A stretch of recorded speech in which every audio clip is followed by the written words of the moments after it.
last week I made a video explaining my struggle with cancer, but what happened after that? Well, as soon as I started remission, I got my first job. The kicker is that it took half an hour to get to the bus stop, and the bus ride was an hour and a half to get to my job in the first place, so all that for minimum wage. You gotta do what you gotta do, I guess. Unfortunately, my anxiety hated it. And oh yeah, I was homeless.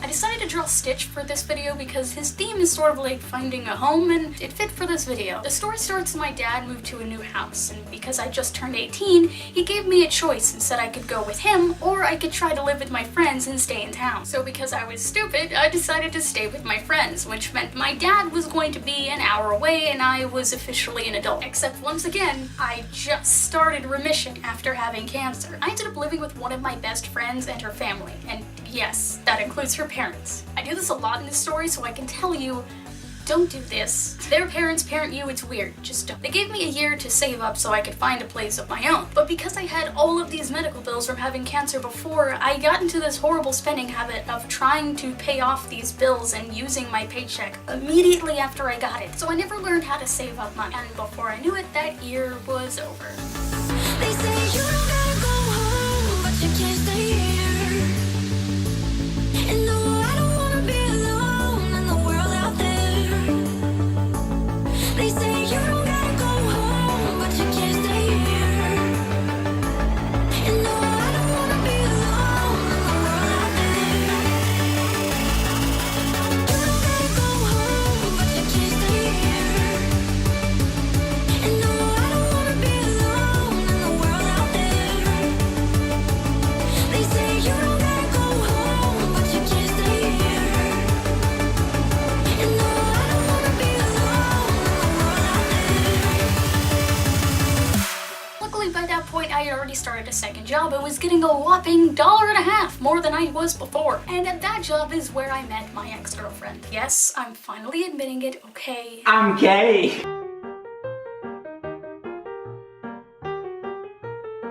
I'm not 100% sure what to label myself exactly because there's that, but then I'm also currently married to a man. So that's weird. So I meet this girl and explain my situation, and she says, hey, both of my sisters are living somewhere else. That means that in my house I have 2 spare bedrooms. You could totally move in with me and my dad. See, I told you I did this more than once. Don't do it. So I agreed. I moved in and we got really close really fast. Like, I mean, really close. I would have done anything for this girl, and that is where our trouble begins. After a few months, she tells me, hey, I want to go live with my sisters. And I was like, oh, that sucks, so my girlfriend's leaving. But then she hit me with the bombshell. She was leaving in 3 days. Ooh.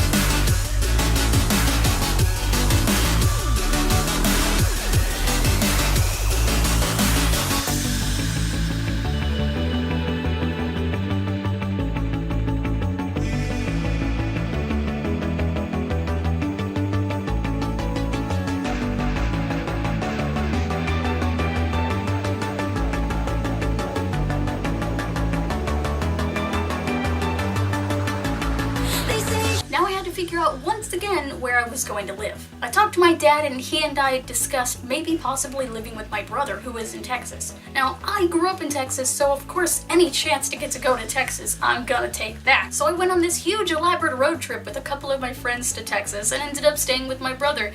But my brother and I don't exactly get along. So long story short, after 3 days I had to find a different place to live. My brother and I had a mutual friend though who had another friend who we did not know who had a spare room.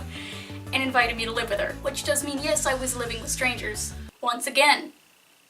Don't do this. They were around my age, so it wasn't like they were parenting me, but they still had guidelines and rules that I had to follow because I was living in their house. We had an agreement that I would get a job and save up money just like everybody else had required me to do, except by this point I really wasn't in the headspace to be able to work a job. Mentally I was dying. My depression was so bad at this point. I was at an all-time low. I don't know what was going on half the time, so I did something worse. I used all of my money I had saved up to go visit my girlfriend 2 states away. Woo! What?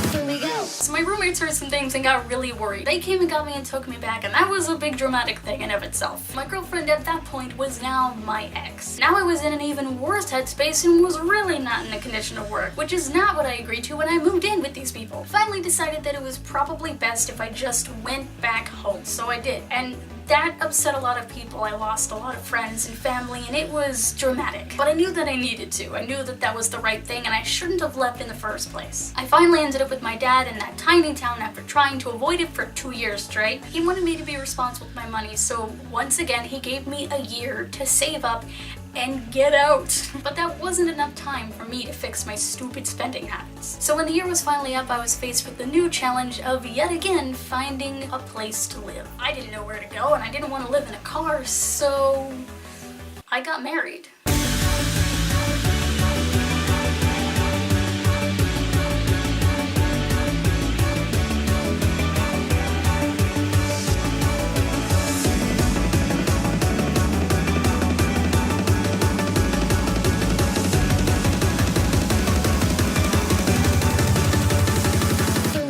This is how I ended up married to a man. Basically, I just didn't want to be homeless. Was it smart? No. Is my life better now? Yeah, actually, I'm pretty good with my life. I don't like being married necessarily, but this is the best my life has ever been. Being homeless and knowing that I can't financially support myself and completely rely on my husband and his income makes me really want to have my own income, and that's part of why I started YouTube. One, because I can share my stories and my art with you guys, but with the mindset of doing this as a job, that means that I might actually be able to support myself one day, so I wouldn't have to do things just to avoid being homeless. But if that whole crazy situation taught me anything, it's to spend your money wisely.